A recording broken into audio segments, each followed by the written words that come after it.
All right, and we are live on the Castle Indigo live stream series. I'm Alex Centorami. I am one-third of the Dark Fantasy Metal World Tag Team Champions and the lead vocalist of Blood of Indigo. I'm just waiting for Cori and Curtis of C Squared to join us on the live stream, and then we're ready to make things happen. So, in the meantime, I'm just going to wait for Cori and Curtis to join, and once they do, then we will make this happen.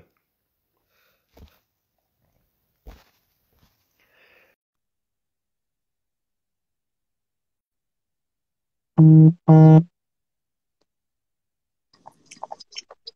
hello.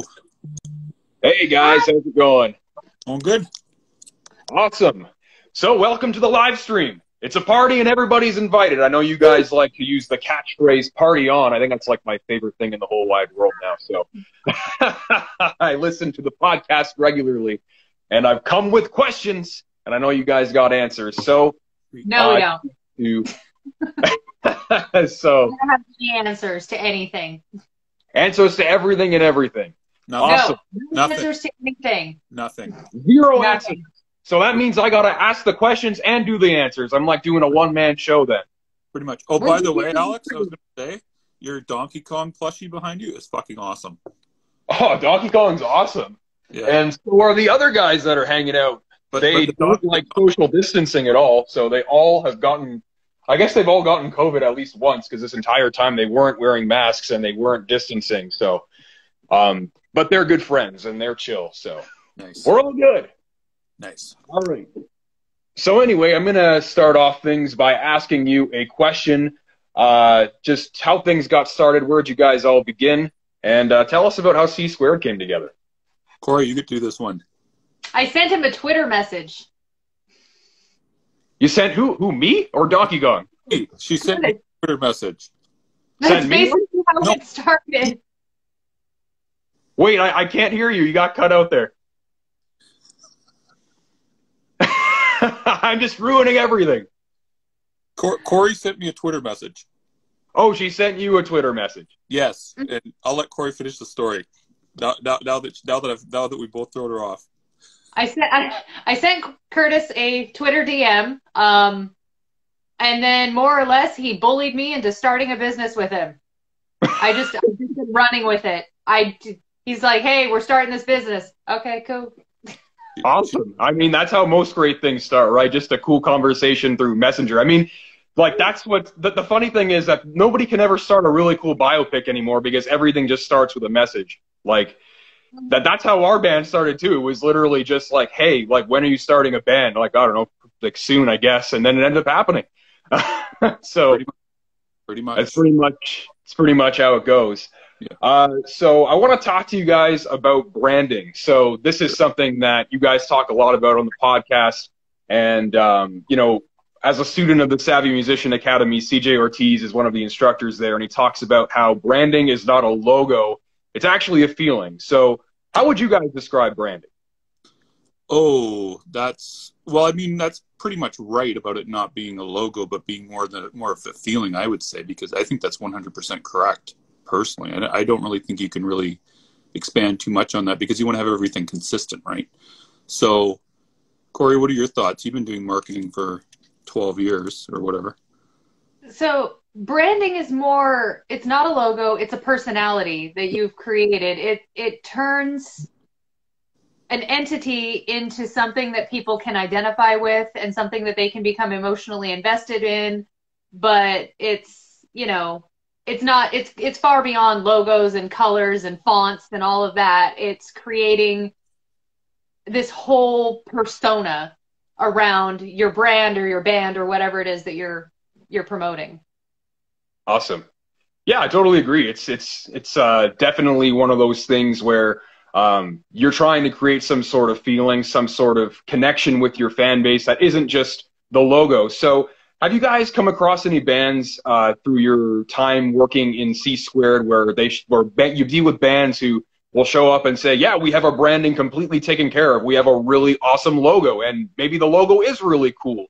You know, but have you had to go over this conversation with anybody before? Well, And we just lost Curtis, so I look like I'm on my own here. he's down for the count.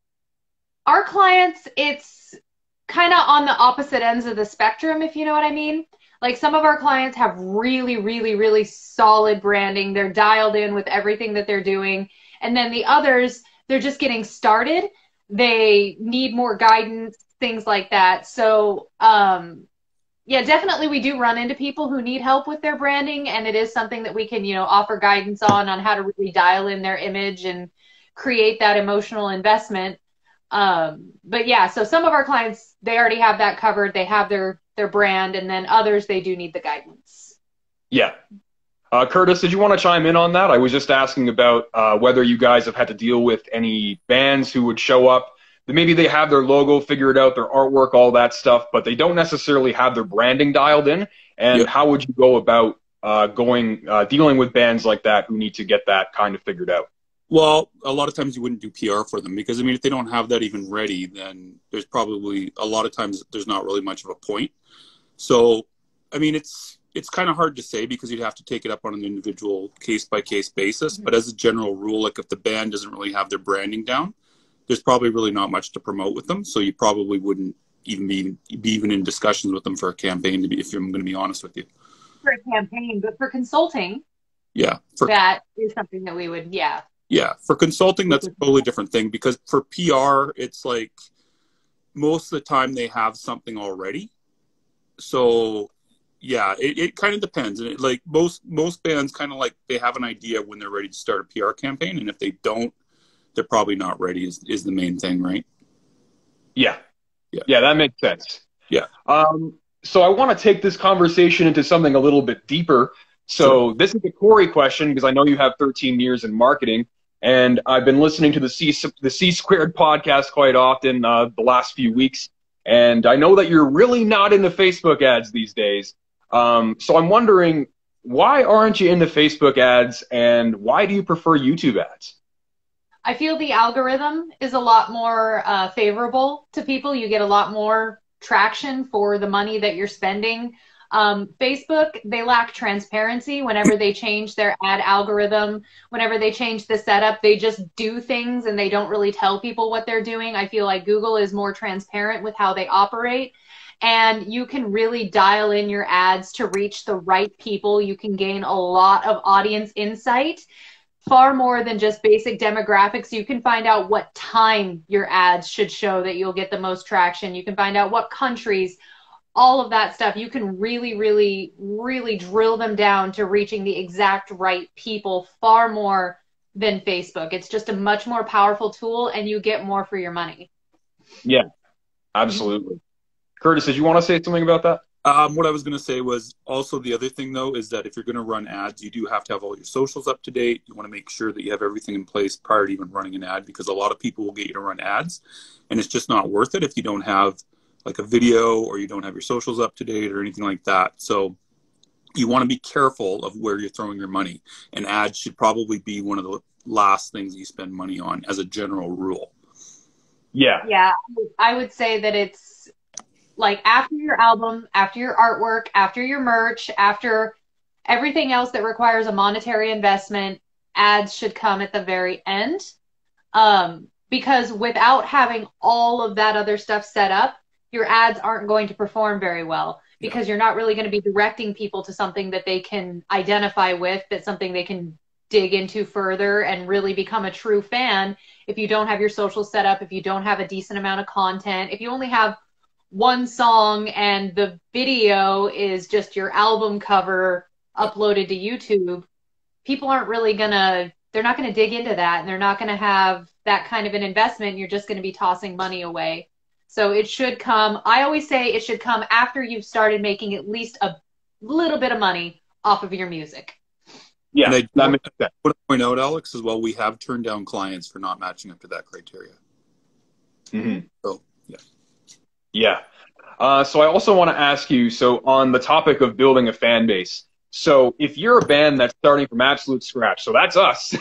So we're starting from the very bottom. We're just building our fan base. We're trying to really get to know who our fans are.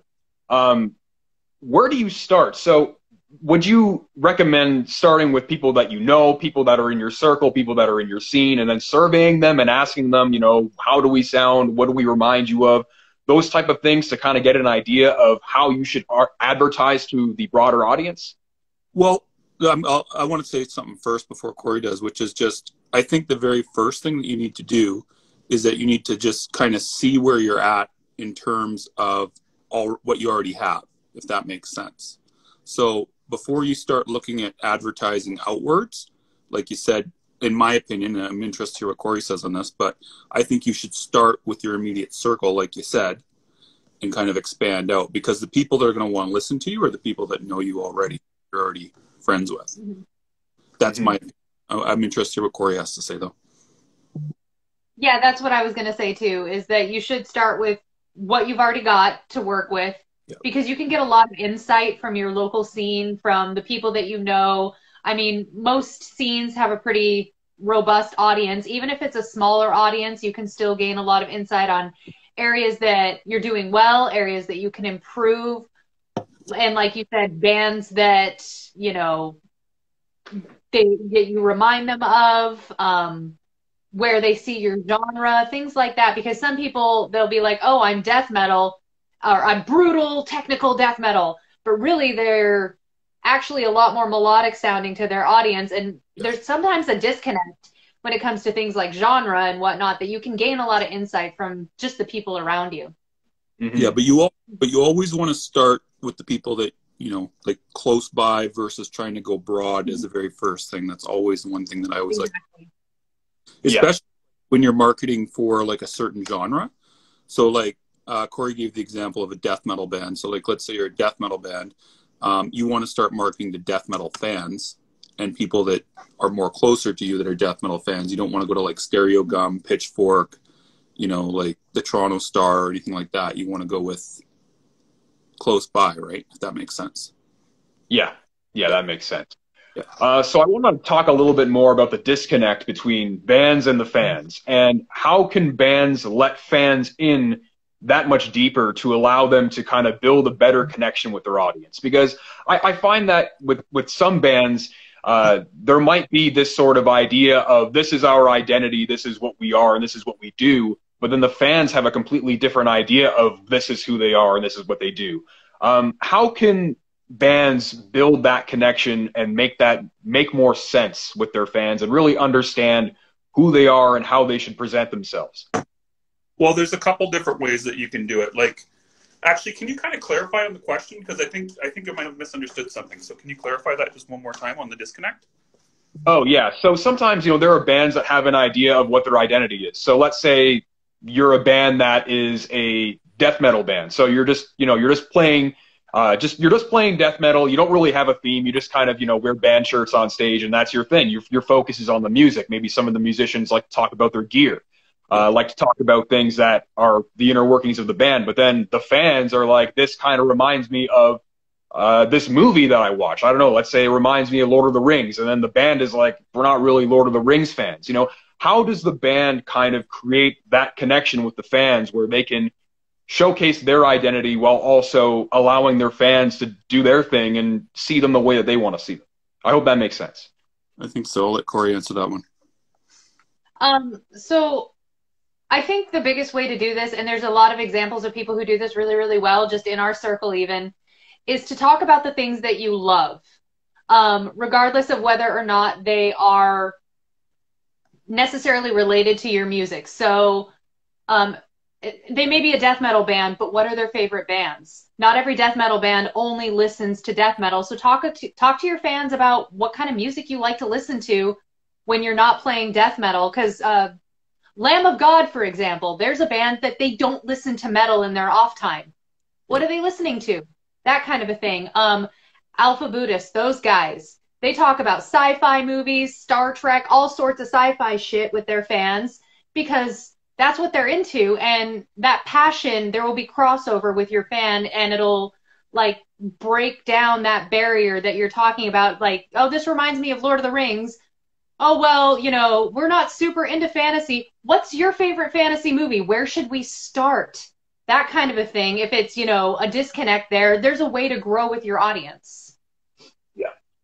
Yeah, I totally agree. I really like how you talked about interests and kind of bringing things beyond the music. Because as Blood of Indigo, that's what we do a lot of as well. Like, we talk a lot about video games. Like, a lot of the stuff that's on our page is video game stuff. I'm a huge Dark Souls, Bloodborne fan, and I have a whole retro collection here with Donkey Kong hanging out on the TV. So, that's something that I try to bring in to build a stronger bond with our fans as well, because our music is very much rooted in escapism and fantasy, and then we kind of implement that as well. And while we had our meeting actually with our PR team, Curtis was actually saying, I couldn't tell where your music was. Are you guys a fan club or are you guys a band? So we were we were kind of having and that's when you don't have your music ready yet. So that brings me into my next question. I'm becoming the captain of segues here.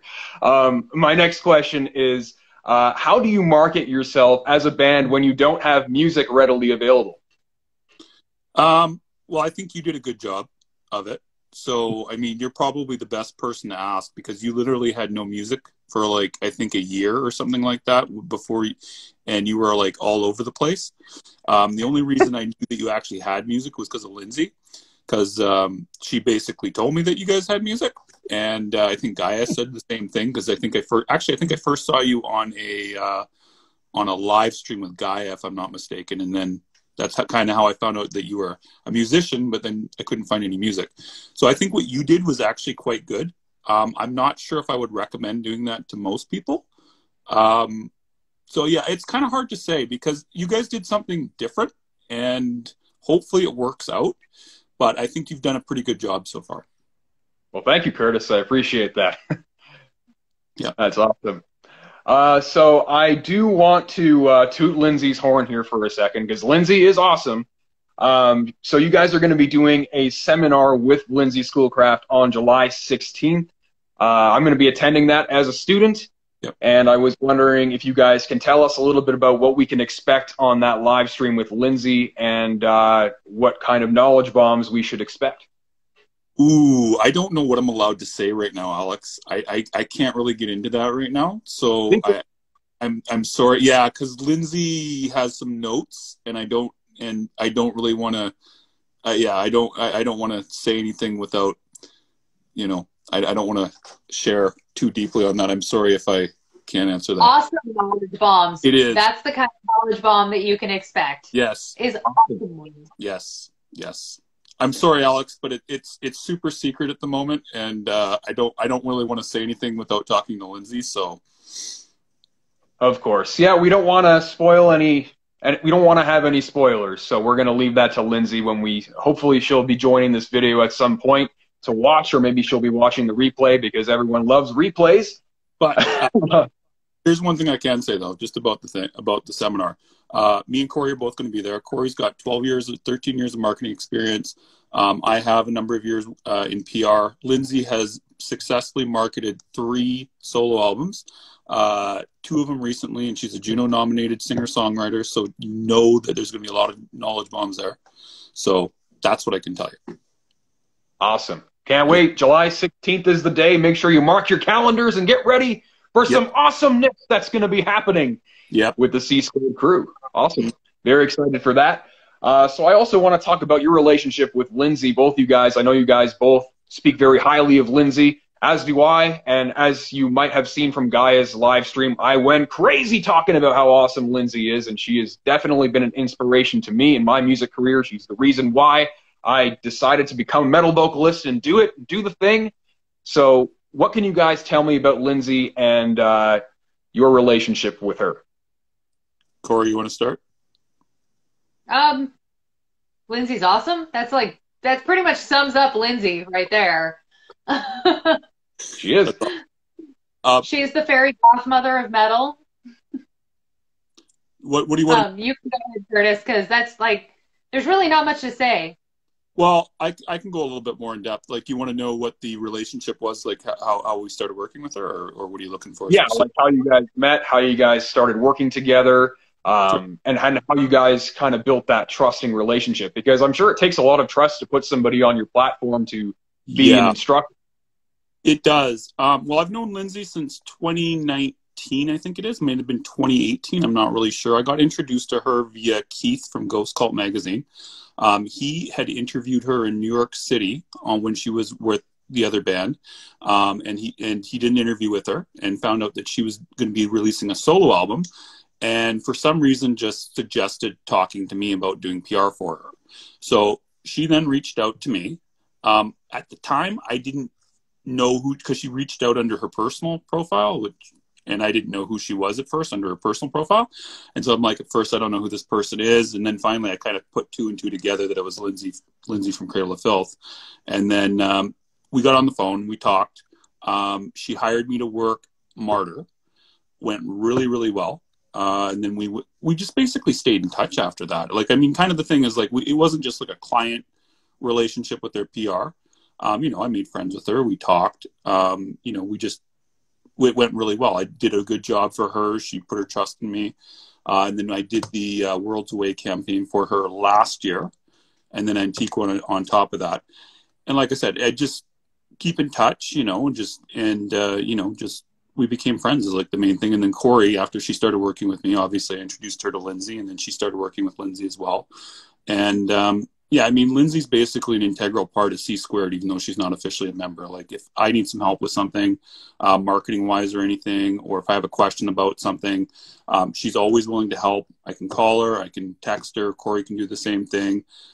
She comes up with some fantastic ideas, and, she just really has our back, and she's always promoting us. She's referred countless people to us, like just more than I can count. And it just comes from staying in touch with people, just making sure that you can help them, that type of thing. It's really, really simple. You know what I mean? Yeah. Awesome. All right. So I want to talk a little bit about the mindset of what it takes to start working in the industry, whether it be a musician, whether it be in PR or whatever it may be. And, the industry is constantly changing. There's always things that are going on, like, Facebook algorithms are going to change. Instagram is going to change. It doesn't really matter what the platform is. There's always some sort of movement happening in the business. Yeah. So what kind of mindset does it take for an artist to really wrap their head around the concept of being an online musician and moving with the times? Because the days of, building your fan base in front of shows and, through the pandemic and all of that hasn't been possible. But what kind of person does it take to be able to really, hone in their skills and start presenting themselves in an online way? Cori, you want to take this?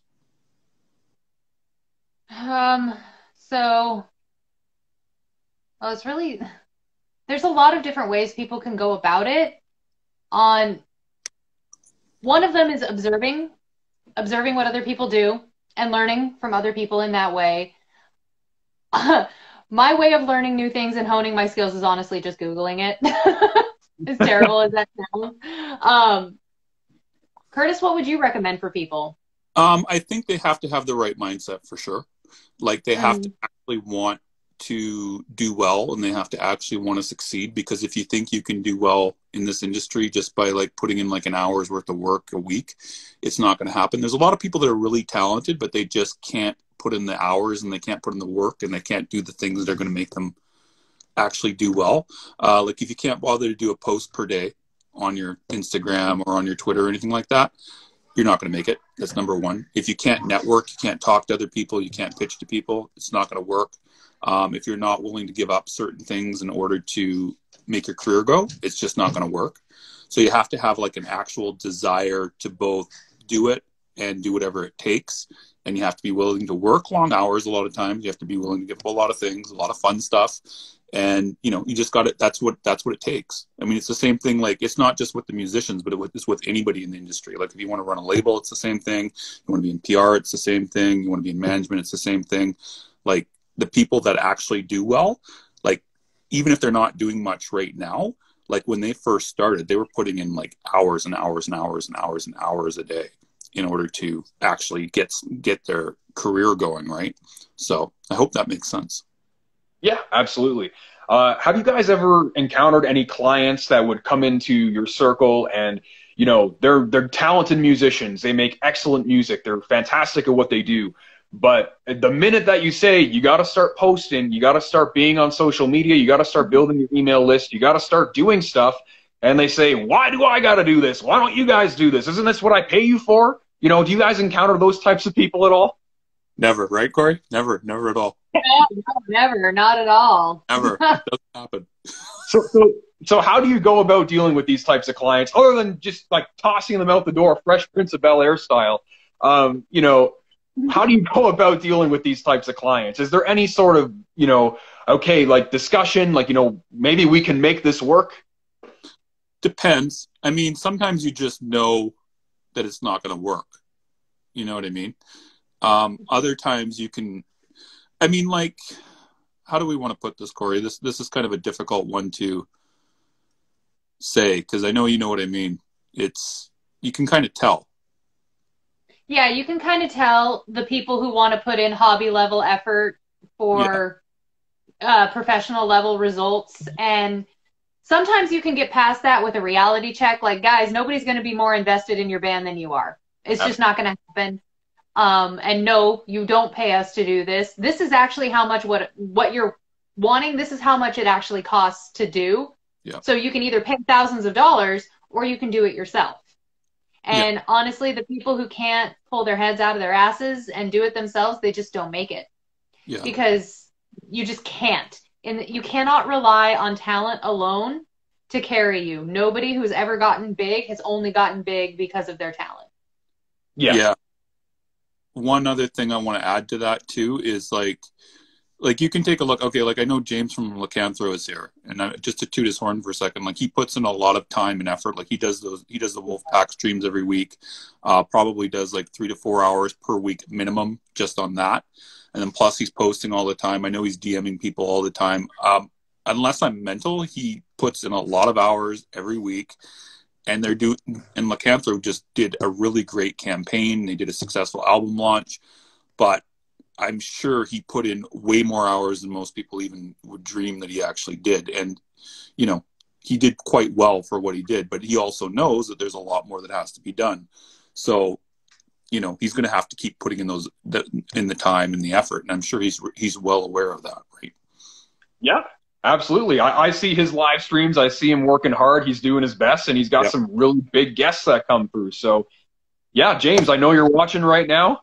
We got to bring you on the live stream sometime. I got to ask you how you're getting all these really cool guests, and then have a really cool discussion about some old school power metal. Because I know that you know more about it than I do. So maybe you can educate me a little bit. You want to know how to get guests? Do you want to know how to get good guests? Do you want to know how to get good guests? How do you get good guests?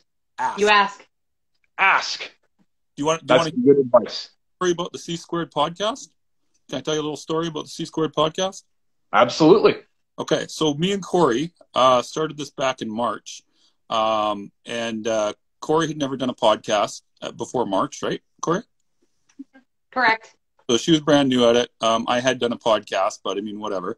So within our first week, we booked Trevor from Black Dahlia and Michael Sweet. Do you know how we did that? How did you guys? We asked.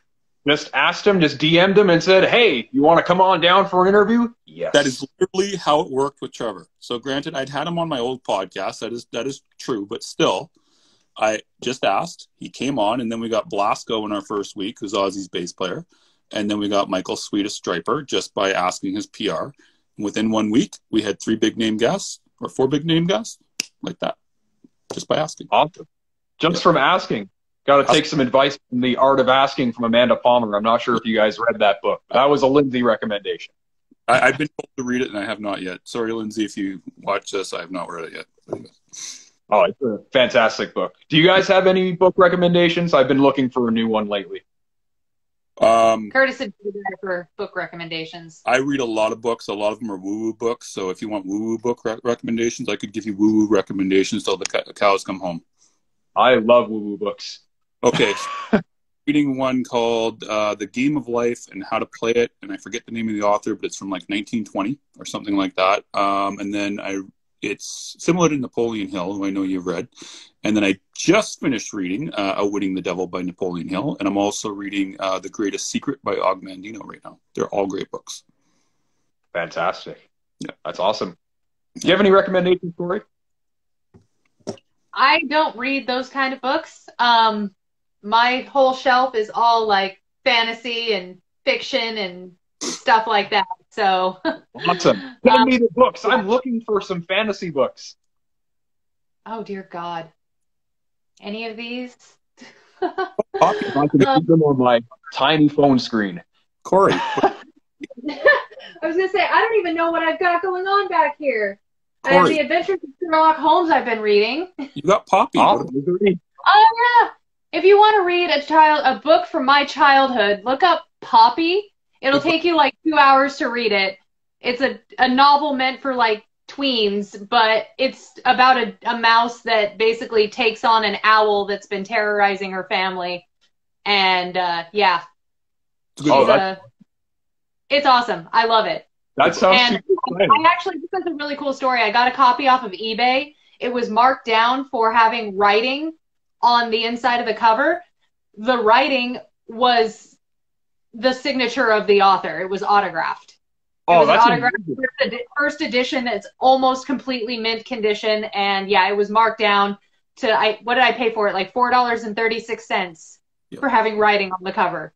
With the And it was, that's yeah, amazing. it's signature in it. An autographed book. Like, that's the coolest thing ever. Mhm. Exactly. Wow, that's awesome. Are there any fantasy self-help books where it's like, ye can do anything, just carry the sword to the top of the mountain? You get to write that. I get to write that book? You get to write that book. That'll be part of your PR campaign. Is you have to write a book. That's going to be awesome. We're actually, fun fact, we're writing Blood of Indigo comic books with the stories with the music. So That'll be awesome. that will be awesome. It'll be a fantasy self-help book where the characters will help you make lots of money while invading castles. I love it. I love Amazing. So we got some more questions to ask you guys because I love playing journalist. Let's hear it. So I want to talk to you guys about your consulting because I know Laura from the Inferno Doll is getting some amazing results from you guys, and she's working really hard with those posts. I see her posting lots of those Dracula posts and, you know, being really engaged with her social media and also getting lots of sales, as I've heard you guys talk about on the podcast. You guys have Hair Knox as well. What can you guys tell us about your consulting and what kind of results you're getting for some of your clients? Cori can start. So our consulting is all focused on, well, not all focused, but basically getting our clients profitable is our main goal. So I know that most of our clients have shattered their previous year's sales benchmarks in, you know, a month or two. Laura is a prime example. She sold a ton of merch. And basically it's just getting them set up in a way that they are actually making money, because that's our biggest goal. Yeah. Awesome. And the main way you do that is by setting a target with the person and making sure that they can figure out how to get it. Because a lot of times what the person, like most people don't even set a target for what they want to make in sales. So 99% of the time, someone starts with us and we say, how much money have you made so far? Generally, they'll say like, what, Cori, like $100, $50 in the past Something year. like that. Yeah. And then you'll be like, okay, well, what is your sales target? And they'll be like, I don't know. So yeah, that's usually how it goes, is like, I don't know. And then so you got to kind of start with, what do you want? You know what I mean? Like, what is the actual goal? And then you say, okay, what about your Facebook? I don't know. What about your Instagram? I don't know. And, you know, you kind of start with a goal is what you kind of start with. And I know it kind of sounds kind of stupid, but at the same time, most people don't even know what their goal is. You know what I mean? Like for anything. So like if you have no idea of what your target is for Instagram, Twitter, sales, anything, we have nothing to work with. So usually the very first session that we do with people is, what are we even looking for? Foreboding's band said $1 billion. Like, okay, fine. If you want $1 billion, then you got to figure out how to make $1 billion, right? But if you don't have that target of $1 billion, which I know is extreme and probably unrealistic, and we would probably tell the band that, you know, we have nothing to work with. Because if your target is just to make a lot of money, how much is that? Is it $1,000 you want in a month? You want 3,000, 4,000? How much are you looking for this year? And then you kind of got to figure out how are you going to make that? Because some people will even come to us and they'll be like, I want to make $5,000 a month, but they have nothing to sell. So how are you going to make $5,000 a month? Do you have any songs? No, all I got is a free download. How's that going to work? Are you planning on making, you know, like, you got to kind of figure it out. So that's the very first thing we do with people, if that makes sense. Yeah, so it's the small victories. We're climbing small mountains. So we're starting with, if you haven't made a single dollar yet, we're going to focus on making X amount of money. So that might be, if you want to make $20, then we're going to help you make $20. Could be like with Shay Leonia, who we consulted with her, she'd never made a dime. And her first thing was she had a single coming out. And I think she was selling it for, I think it was $1 or $2. I can't remember. So our first goal, no, it was like 50 cents or something. Yeah. It wasn't much, but that was what she was selling it for. And so she'd never made a dime. So we said, okay, how many you want to sell? And I think she said, I want to make 10 sales or something. She had till Friday to make the sales and it was like a Saturday. She was releasing that Friday, but she never made any sales. So she set a target of 10, but then she made 25 sales instead of the 10. So that might not seem like much, but for someone who's never sold anything before in their lives, that's fucking huge, especially when you set the target of 10 and then you blasted through it and you did 2.5 times of what you were supposed to have. It gives the person confidence and it sets them up for some wins is basically what it is, like you said. Yeah, absolutely. So I want to talk about email marketing because that's a huge thing in the marketing world. And especially so I'm just from Savvy Musician Academy and being in Leah's Creative CEO program, she talks a lot about how the most important platform is email. And your social media kind of works as a net to bring in new leads, to bring in new people, create new fans, create, you know, some sort of a buzz around you.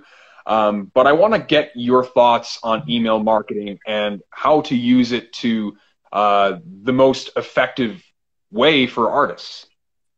Cori? So email marketing honestly has the highest ROI of any type of marketing. And for people who don't know what ROI means, it means return on investment. So all of the money that you put into email marketing, you generally see a much higher return on that money than any other form of marketing.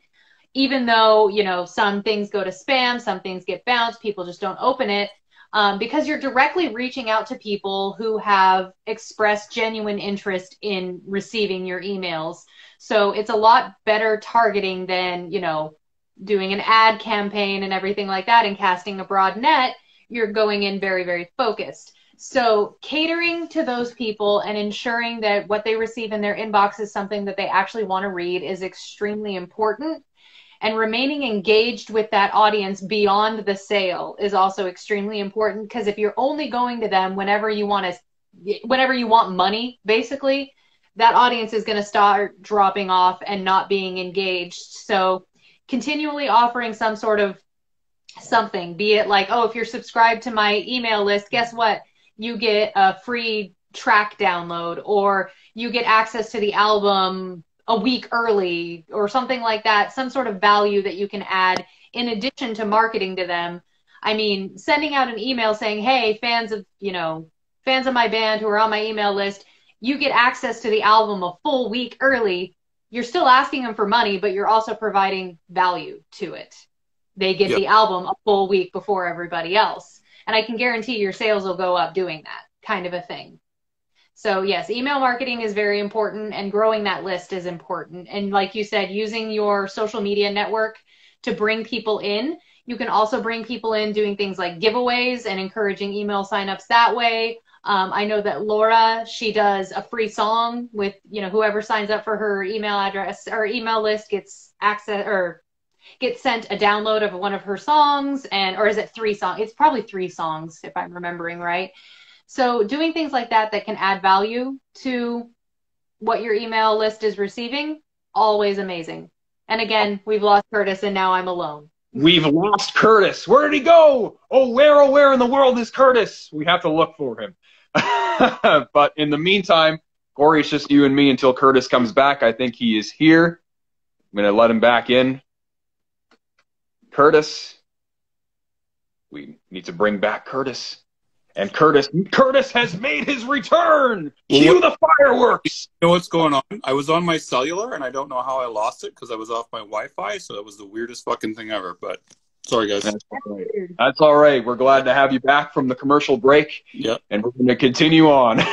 So there's thunder and lightning storms about to start. I think that might be what the issue. I could be cutting it out. Yeah. Yeah. So, anyways, but I'll try my best not to have the physical universe come in between us.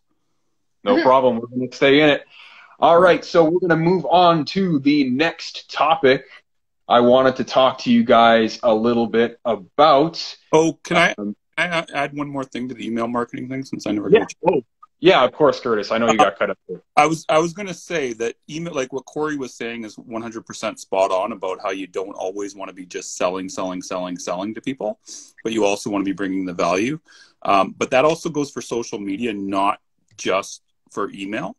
So you can apply the same principle to your social media. Like, one really good example, I know Gaia was on here. I don't know if she's still here, but she has an email list, and she just released 3 songs. I think it was 2 or 3 weeks ago, just to her list, gave them value, didn't ask for anything in return for it.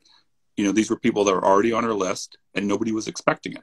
And that was a nice little free bonus that she gave without asking for money or anything like that. So you can do things like that, give a free song every once in a while, or you can give a discount code or something like that. Not just always, buy. So just want to say that. Yeah. So it's important for artists to kind of mix it up a little bit, not always just show up and say, hey, I'm here for you to buy my stuff. It's once in a while you want to send an email that's saying, hey, hope you're doing all right. Here's, a personal message from the artist, or, to give them value of some sort. Do you have any ideas for artists and how they can, what kind of messages they can put out there? Any sort of examples of people that you've worked with who've done things that work? Are we talking email, or are we talking just in general? Well, we can stick to email. Okay. Well, Gaia's one right there, I think, is a really good example of giving like the free tracks. Another thing is that I've also seen people do giveaways as well.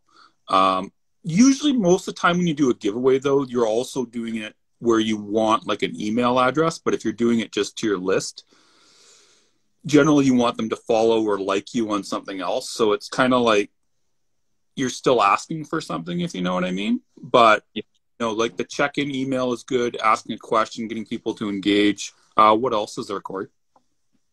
No, I think those are all really good ways to get people to engage. The check-in email. The other thing you could start doing is, and I haven't really seen a whole lot of bands do this, start like a blog of the things that you guys are working on.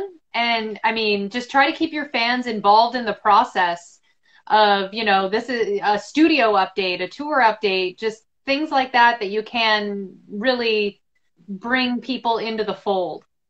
Yeah, that's a really good idea, actually.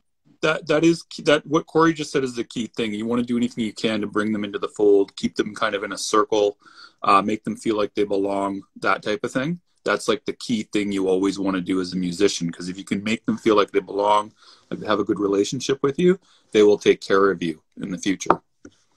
Yeah, that's some great information, great knowledge, and some really good advice from you guys. Thank you for that. I'm definitely going to use that. So I want to ask you guys about the C Squared podcast, because this has, it seems like it's a great way to bring in new fans, to bring in new relationships. And I got this idea to do the live stream from Gaia because I first saw Gaia do this, and then I saw James do it. I saw Laura do it. I saw Lindsay do it. I saw a lot of our other artists do it. I saw you guys do it. So how has the podcast helped you guys build new relationships with people in the business and to bring in new clients? Cori can answer that easily. No, I can't. Why do you always make me do these? Well, on the spot. I hate being put on the spot. I'm terrible at it. Everything just goes blank. Well, it's totally has. Like, okay, so it's kind of hard to say. Like, I already had a lot of the connections prior to the podcast, but getting them on there actually helps to deepen the relationship is what it is. Right. Yeah. Like I used to have another podcast before I knew Cori. So there was a lot of these people some of these people are returning guests. Obviously not all of them, probably most are not. But most of these people are people that I've contacted over the years because I've been doing this for like 8 or 9 years. So as a connectivity tool, it has also helped us get in touch with people that we do want to meet. For example, there are guests that people that we've wanted to get in touch with that, you know, might not answer us, but they'll say, yes, I'll come on the podcast, for example. Mm-hmm. And sometimes someone you're trying to get a hold of won't answer you about that pitch you want to talk to them about, but they will talk to you about the podcast because everybody wants to talk about themselves, right? So does that answer the question, or am I going in a circle here? No, you're on the right track. Okay, just making sure here. So, I mean, it helps, but at the same time, I mean, the main reason why we're doing it is for ourselves, because then we can learn from other people. And we usually just bring on people that we actually want to talk to. It's not like for a manipulative reason or anything like that. Like, you know, we have on, for example, we had Pedro from A&P on today.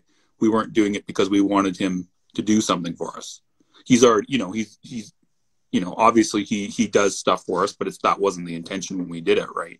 So, you know, it's kind of like get people on that you think other people will also enjoy, that they'll want to learn from. Helps to boost other people, not just yourself, if that makes sense.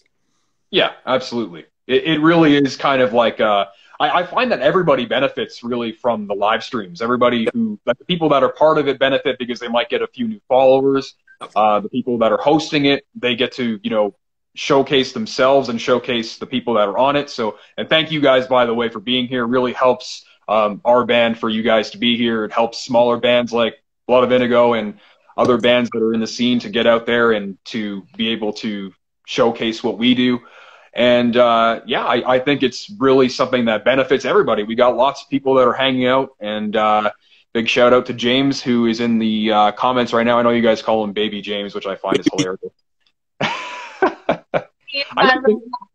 And I love him. Baby James. Did you know James has probably been on our podcast more than anyone else, I think he's been on 3 times. He's a superstar. Everybody loves Baby James. I actually, how old is James? James, how old are you, man? He's 15 years old. 15? He is 15. No, he's 15. Doesn't he have facial hair? He's got a lot of facial hair for a 15-year-old. He's 16, I'm sorry. Even better. That's when the real mustache comes in. When you're like 16 years old and you're just like, Dad, I got to shave my mustache. Let me shave it for you. And you're like, no. Yeah. James is probably turning red right now. But yeah. So. Just one more thing on the podcast, Alex, just that I want to say about it. So, I mean, we're already at 90 episodes, I think, or 89. I can't remember. It was 89 or 90 that we did. It's a lot. It's a lot. But the key thing with the podcast, like if anybody is trying to like figure out a way of like having guests on and using that as a way to grow their fan base, it may or it may not help you. But the main thing is that you got to go in there with the intention of not necessarily gaining, if you know what I mean. Yeah. You're not necessarily going to get like a big audience boost or anything from it. But what you will do is that you'll be helping other people, and what will happen as a result is it will bounce back at you in some way, even if it might not even be necessarily in terms of streams. Because I think with our podcast, I think our total plays per thing, I think we only get about 60, 70 plays across all platforms when you put it all together for each episode, right? Which isn't very much. But the amount of goodwill it's created for us doing that has been fucking massive, right? So it might not be massive numbers, but it really helps. Absolutely. And it really, like, the kind of stuff that you guys talk about, like, really helps, like, up-and-coming artists like myself who are looking to find a place where to start, how to figure things out. And it's also very entertaining. You guys are really funny. And you guys have great personality, and you guys are also really good journalists. And you guys have, you know, really funny things that you guys do, like when Cori can always tell when Curtis is about to ask a question. Or, you know, how Cori hates shysters and scam artists, which I want to ask you about in a moment, but because I know Cori's going to be right on that because it's her favorite topic. You know, yeah, like I'm going to start tooting the horn of the C Squared podcast a little bit. But and by the way, James says he's 22. I'm not that much older than him. I'm 26. So there you go. I can't call him Baby James because like I think we would have been in high school at the same time. You are now Alex. Baby Alex. Baby Alex. I'm gonna just wear a bib and a diaper next time I go on the live stream. Do it. Amazing. So I'm gonna go right into my segue, and I'm gonna ask Cori about how she feels about scam artists and shysters, because I know that's something that you really like talking about on the C Squared podcast. Tell me about it, Cori. Let them have it. How much do you like these types of people? It really doesn't bother me. Damn! I'm totally messing with you. I'm totally messing with you. No, I want to punch them in the throat. I don't, like, nothing really infuriates me more than someone who is taking advantage of another person that is in a vulnerable position, because new bands, I know that kind of is like a weird way to put it, but new bands are in a vulnerable position because people in this industry are very predatory, and if you don't know any better, you're going to get ripped off. You're going to find that lovely add to cart PR button that somebody just mentioned in the comments, and you're going to think, you know what, this is okay. This is a reasonable price. I can pay for this, and you're going to just flush your money down the toilet because you don't know any better. And the fact that people prey on that is probably my biggest, it's not even a pet peeve, it just royally pisses me off. Yeah. Curtis, did you want to chime in on that? You look like you want to say something. I'm waiting for Cori to finish the vent. I don't think she's quite done the vent. She's not done yet. Oh, no, people have that horror story. How many people do we work with that have said, oh, you're so different from everybody else in the industry? And it's like, it's confusing to me because I just think I'm being a normal person or how a normal person should be. But now I will stop my rant and let Curtis talk. Well, yeah, there's a lot of scam artists out there. Cori is very passionate on this subject, as you can tell. Well, I don't know. I mean, it's kind of like you kind of got to do your research is the whole thing, right? Like you can't trust everybody when you first meet them. Anybody. Well, yeah, no. I mean, there are people that you can trust, but at the same time, like if you get an offer, an unsolicited offer from someone to promote your album for $50, it's been out for 6 months, it's a scam. They're not going to do. All they're going to do is they're going to blast your email to a list. They're not going to do a press kit. They're not going to do anything like that. I mean, it's probably not even really a scam. It's just a waste of your money. And it's kind of predatory because it doesn't really do anything for the band. That being said, spending $50 is probably not that big of a deal, but it doesn't really help because like Cori works for Metal Injection and they don't open the emails of the people that do that. They just don't do it. Yeah. Most journalists will not open those emails.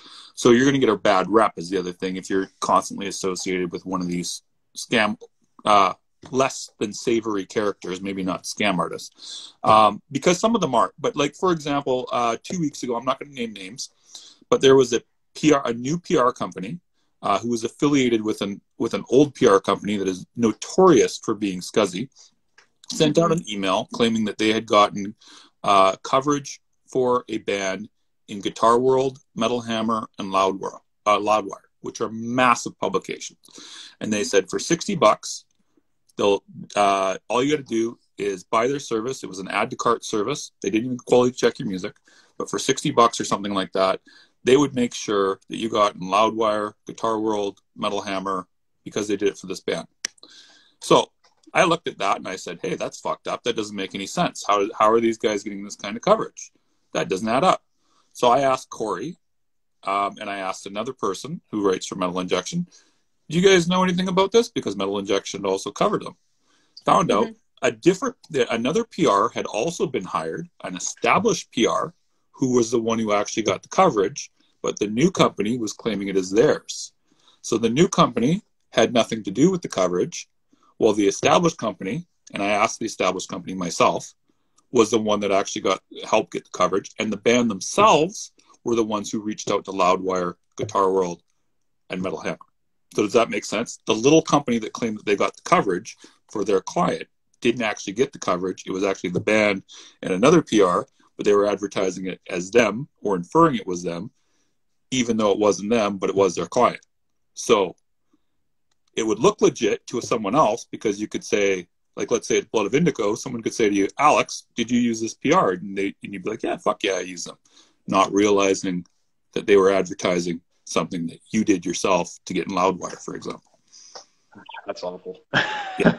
that is awful. That's so bad. Like, hashtag shyster. Yeah, and there's lots of stories like that because so you kind of want to, like, if someone offers you something that sounds too good to be true, it probably is in most cases.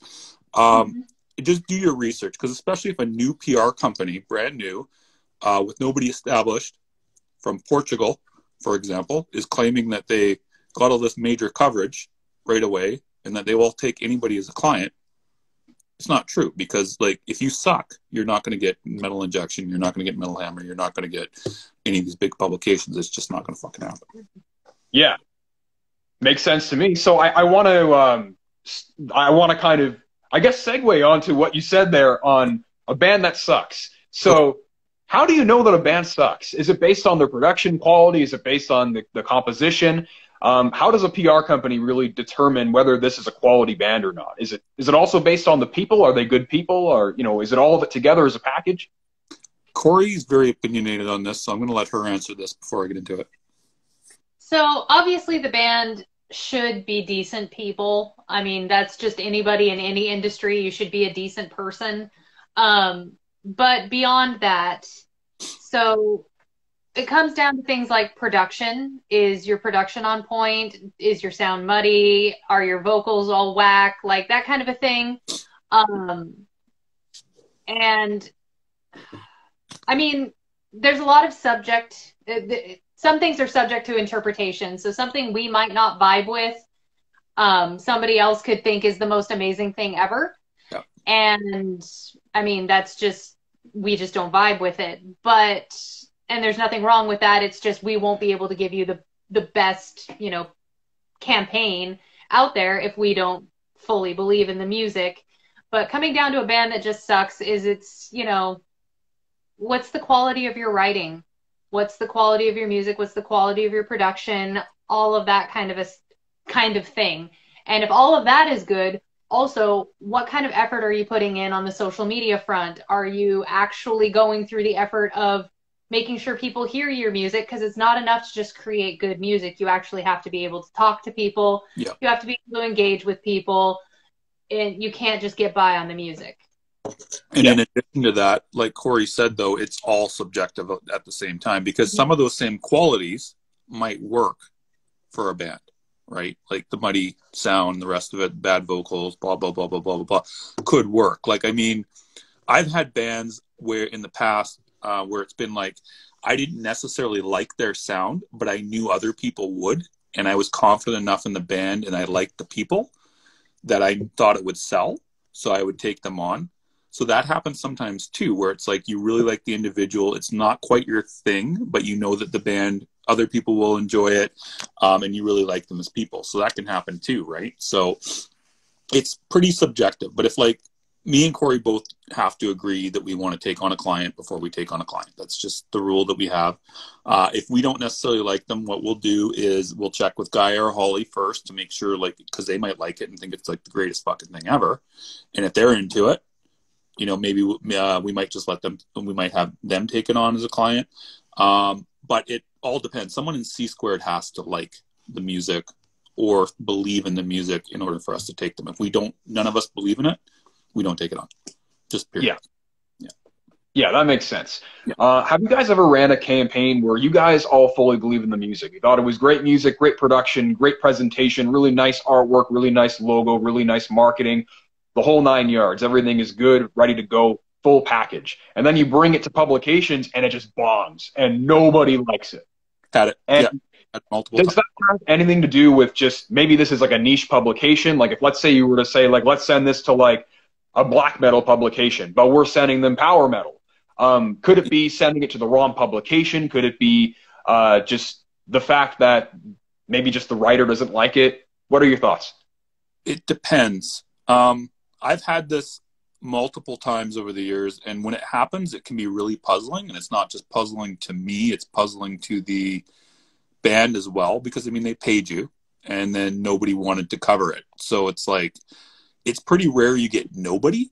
Usually you'll get like a little bit. But yeah, there's some times where it's just like, no matter what you do, people just aren't interested. And it could be a multiple of factors. Like there's no real one way of giving you a definitive answer on that, but it does happen. But again, we will never take anything we don't believe in. So if we believed in it, so if we took it on, we believed in it, and we don't know, like there was no pre-thought that we thought it might fail. Cori, do you want to explain that a little bit more just on the journalist end, maybe?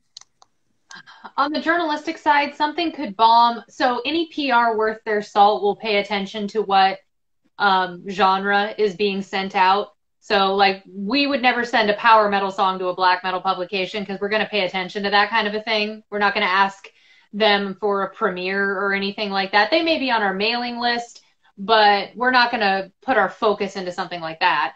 And no PR should. No. But sometimes it could just be when you decided to run your campaign. If, here's a good example of a campaign that could have bombed. It didn't, but it couldn't have. An album we worked was sandwiched between Gojira and Cannibal Corpse. Yep. Nobody's focus is going to be on the little bands if you've got a whole bunch of big bands releasing an album at the same time. And so paying attention to the release schedule, they're available on the internet. Like I said earlier, just Google it. And you can generally find it. That's going to be one of the biggest things that's going to hit you in the face is the release schedule. And then sometimes it just doesn't vibe. It's unfortunate, but it does happen sometimes. Just on the prospect of timing, just to add to that, like some bands will release, like for example, on Christmas Day when nobody's open. Oh, yeah, do that. Yeah, so that can also be a factor. You release on New Year's Day again when no one's open. Major holidays are a bad idea. Black Friday, if you're a new band, is a horrible idea. Oh. Yeah, because everybody and their dog is releasing. What were you gonna say, Cori? I would say don't release anything after like October 15th. Generally, yeah. Generally, because one, at the end of the year, there are a lot of major releases that will happen. Yeah. It's mid-October to mid-November. Yeah. Then once you get past mid-November, all of the top 10 lists have probably already been written once you start getting into that time of the year, and everybody else is going to be distracted by the holidays. Then once you hit December, everything just kind of shuts down, journalistically speaking. Everybody goes on vacations. Nobody's really doing a whole lot. It's a skeleton crew at most places. So just as a general rule, if you're not a big band, don't release after October. Agreed. Mm-hmm. So if you're a smaller band, when is the ideal time to release? Would that be around summertime? Would it be September, kind of before the big rush happens? It depends. The pandemic threw everything off last year. Like a lot of the quiet times are usually the times they're usually quiet. We're extremely busy. So it depends. I think now that things are opening up, things will kind of get back to normal pretty soon. But I don't know. I haven't really seen a lot of release schedules yet for November, October yet. So I don't know if it's still going to be like the major rush like it usually is. I would predict it's going to be. But it's really hard to say. Usually March, April, January, February can usually be really good times. I've had bands have absolutely phenomenal campaigns, newer bands in February. But it all depends on what else is releasing around that time. You have to be aware of the timing of things. If you pick a date, you should always look to see if you can figure out if there's any big bands releasing around it. Yeah. Just to touch up on the success of how a campaign goes. Yeah. Have you had a campaign which was unsuccessful because the band was too niche or because it was too broad? It wasn't, maybe it was too specific. Maybe it wasn't specific enough. Does that play any part into how successful a campaign goes? Yes and no. I've had it where, for example, I had a doom band not that long ago who were pretty damn niche. I thought that they would do quite well. Didn't do very good. They mainly only had like a few of the doom blogs. I think that was an issue with the too niche thing. But it's kind of rare where you get too niche because most publications are pretty broad nowadays, especially like the bigger ones. So, yeah, as a general rule, I don't think that's the case, though. Mhm. Mhm. Yeah, that makes sense. All right, so we're almost out of time here. I'm just going to ask a couple more questions. They're probably just going to be fun questions. So here comes the fun question. So I was joining one of the live streams that you had with Laura, the Inferno doll, while you guys were talking about Dracula, and I made the discovery that you guys are fans of Tales from the Crypt, and I have all 7 seasons on DVD. So I wanted to ask you guys, do you guys have a favorite episode or a favorite season of the show? The one with Arnold Schwarzenegger is one of my favorites. I love that one. And then also the movie Demon Knight. Love that movie so much. Yeah, Yes. I'm Demon Knight too. I gotta concur with that. Demon Knight. Demon Knight is one of the best movies ever. I agree. Yeah, I mean, like, Halloween is always when I start watching, like, all these seasons of Tales from the Crypt, and I would say, like, do you guys remember the episode with Meatloaf where, like, they had a bunch of guys, like, they just had, like, this, like, couple running a restaurant or something, and Meatloaf was, like, the health inspector, and then the janitor kills Meatloaf and then has him hanging in the back of the meat locker, and they start making burgers out of him? Vaguely, I really need to watch this again. Yeah, me too, because I vaguely recall something like this, and this sounds fucking Yeah, awful. I remember it, but not at the same time. Yeah. Yeah, I think that was, like, season 2 or 3, maybe 4. I remember, like, season 6 and 7, just, like, the episodes stopped making sense. So it just started getting kind of off the rails and was a little bit all over the place. But seasons 1 through 5 are really good. And the funny thing is, this show ended before I was born. So it's hence why I'm baby Alex, I guess. But I got into the show because there was a Tales from the Crypt cartoon when I was a kid. It was called Tales from the Crypt Keeper. And basically it was like a kid's version of Tales from the Crypt and just a lot less blood and violence. And it was just it was almost kind of like short kids anthologies, kind of like, I don't know if you guys know this because it's like a Canadian show. It was called Freaky Stories. And it was like one of these like anthology shows for kids where they had like cartoons and like they had like a host, but instead of it being the Crypt Keeper, it was like a slug and it was like a maggot and a cricket or something, and they were like in the back of a diner and they were like puppets. I might have to send you the link to this. It's really. I am Canadian, Alex. And do you remember Are You Afraid of the Dark? Yes, I remember. Are You? I'm wearing a Goosebumps T-shirt. Oh, nice, nice, very nice. I'm a '90s kid at heart because my sister was born in '87. I was born in '95, so I was subjected to all of her, I guess, like kids television, because whenever I wanted to watch like I don't know, like Barney or something, she would want to put on Goosebumps. So I'd be like, it's too scary. But then I became like the biggest horror fan ever after. So it's just how it works. That's amazing. So, yeah. Do you guys have a favorite horror movie? Oh, I got In the Mouth of Madness personally. Oh, Ooh. amazing. Favorite horror movie? The Sick House is a really good one. The Descent or 13 Ghosts. Yeah, those are all good. Awesome. That's amazing. I'm like a really big, like, you're going to hate me for this. I love slasher movies. I laugh at them all the time. But like, that was kind of like my in for horror. I also really like Pet Sematary. That's like one of my favorite movies of all time. Really just, I'm sure you hate it. I'm sure it's like one of those like basic answers. You might as well get me a pumpkin spice latte with how basic that answer is. But I can tell you why it's awesome, and the reason why is the emotion behind the characters. I just love the main characters, and just kind of the Curtis is just like, I hate the movie. I love the book. I hated both versions of Pet Sematary. I hated the second one. I liked the first one. I hated both. I'm sorry, Alex. I fucking hated it. So why did you hate it? I'm just curious, because I liked it just for the execution of the characters and how it was done. But have you booked Pet Sematary? I haven't read the book, so that's where you can crucify me right there. That's probably why, because if you read the book and then you watch the movie, you will, Yeah, so maybe I should take your advice and read the book, and then I'll probably be on Team Curtis for hating the movie. Yeah, the movie is horrible. The book is classic. Amazing. So what are the differences between the movie and the book? Like, why would you say that the... You know what? I read the book when I was like originally when I was probably 15 or 16, and I'm 44 right now. So do the math of whatever that is. It's like 28 years or something like that. So I don't remember, Alex, but I do know I love the book. Movie, So you might have one of those moments where you go back and read the book again, and then you decide that it's just the drizzling shits and you don't like it anymore. I very well could. Very well could. Corey, did you watch Pet Sematary? I did. I mean, Yeah.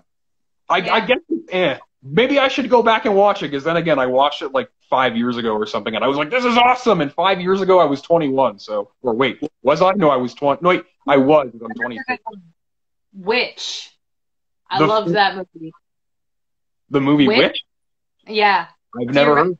Oh my God. It is so good. Yeah, it's definitely more of a niche horror movie. It's one of those, it's more psychological than anything else. It's basically set around a pioneer era family that's being tormented by a witch in the woods, but it's the witch isn't like the main villain. She's almost like a distraction from this family that's just plummeting into darkness. And yeah, you should watch it. That sounds awesome. I feel like I don't watch enough good movies. Like every time now I'm bringing up movies, you guys are just like, good. Yeah, the New England folk tale. That's the full name of the movie, and it's like some people really like it, some people really do not. I'll have to check it out then. That sounds pretty cool. Sounds exciting. Mm-hmm. So yeah, what are your favorite metal bands? What are your top 3 favorite metal bands of all time? This includes smaller bands and bigger bands. Corey, you want to go first? It will be hard for me to decide. So, Rotting Christ is going to be up there. Elvady is another one that I absolutely love. And I'm limiting this to like non-client and people I don't represent, just so everybody knows. Yeah, Elvady, Rotting Christ. Frick. There's just way too many to choose from. Basically, if it's like, I mean, I'm really super into listening to Seth right now. But these aren't all time. I love folk metal and like melodic death metal and atmospheric and melodic black metal. There, my top 3 genres. I can't really. That passes too. I think we can go with that too. That works too. Curtis, you're up. You're gonna laugh. My favorite band of all time, Motley Crue. Motley Crue. My number one. I was not expecting that one. Motley Crue is number one. I probably been into them since I was 8. So Motley Crue would probably be number one if you consider them a metal band. Number 2 after that would probably be Megadeth. And then number 3 is probably going to get me crucified, but it's probably Marilyn Manson. Awesome. So I guess I'll give you like 3 subgenres. I really like melodic death metal, symphonic black metal, symphonic death metal type of things. I'm a big fan of Dimmu Borgir.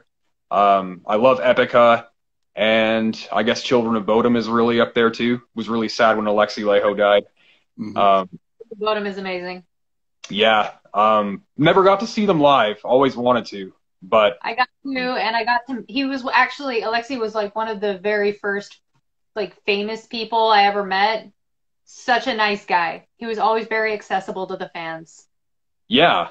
I did get to interview him like when I was working in college radio. He was one of the coolest dudes like ever. Like extreme. Yeah, really nice guy. And amazing vocalist and amazing guitarist. I know like a lot of people recognize him for his guitar playing, but he's a great vocalist too. Yeah. So yeah. I only got like 5 minutes left, and then I got to bail, just so you know. Yep, I was actually just going to ask my very last question. So I want to ask you guys what advice you guys have for musicians and what they should do if they want to get in contact with you guys. Advice would be to listen to the podcast, number 1. The C Squared podcast. You can find that on Anchor. You can find that on YouTube. You can find it on Instagram. If you're following us right now, I yeah, I think it's on my Instagram page as well that I upload the podcast. Forget if it's on mine or if it's on the PR company, but I think you can find it on this Instagram page. And then other than that, if you need any help with anything, just get in contact with one of us, and then we can tell you if we think we can help you. But we need to check out your music, we need to check out your art, we need to check your lyrics and all the rest of it. Because if we don't think you have what it takes, we aren't going to be able to help you. But the key thing, first check out the podcast, and then kind of go from there.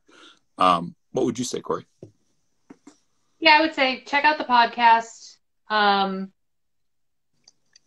Don't limit yourself. Don't try to be anything that you aren't. Always show your authentic self, and don't shy away from hard work. If you're not ready to get your hands dirty, if you're not ready to, really show people what you can do, then you're not ready.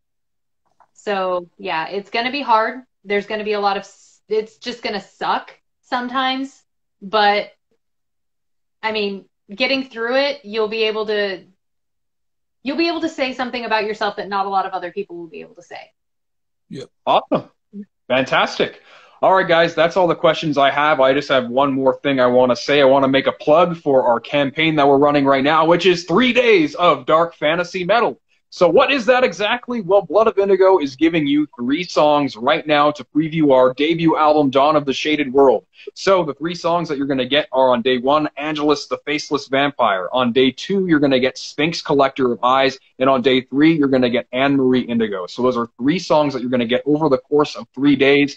Dark fantasy metal is happening, and it's happening right now. So just go to my bio and check that out. Whether it be the Blood of Indigo bio or my personal bio, they're both there. Select 3 days of dark fantasy metal. Give us your email, and then you're going to get the first song right away. And if you get a chance, just let us know what you think of the music, and we hope that you enjoy it. So that's all that we have for today. Cori and Curtis, I want to thank you guys so much for being here. It was a pleasure meeting you today, Cori, for the very first time. And Curtis, it's always great talking with you. And I hope you guys enjoyed the show today. It was a lot of fun. It was great to meet you. Yeah, it was great to meet you too, Cori. Curtis, thank you for being here. Cori, thank you for being here as well. We will see you next time. Next week, we're going to be having Sam Astaroth from Astaroth Incarnate on the podcast, the Castle Indigo live stream series.